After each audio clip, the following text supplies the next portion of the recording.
বিখ্যাত সাহিত্যিক ও কবি সুনীল গঙ্গোপাধ্যায়ের লেখা একটি ছোট্ট কবিতা আজ আমি পাঠ করে শোনাব।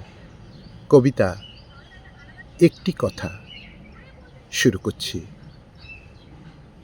একটি কথা বাকি রইল, থেকেই যাবে, মন ভোলালো ছদ্মবেশী মায়া। আর একটু দূর গেলেই ছিল স্বর্গ নদী।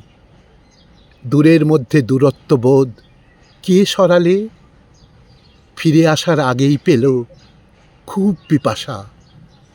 বালির নিচে বালিই ছিল, আর কিছু না। রৌদ্র যেন হিংসা, খাই সমস্তটা ছায়া। রাত্রি যেমন কাঁটা, জানি শব্দভেদী ভাষা। বালির নিচে বালিই ছিল, আর কিছু না। একটি কথা বাকি রইল, থেকেই যাবে। একটি কথা বাকি রইল, থেকেই যাবে।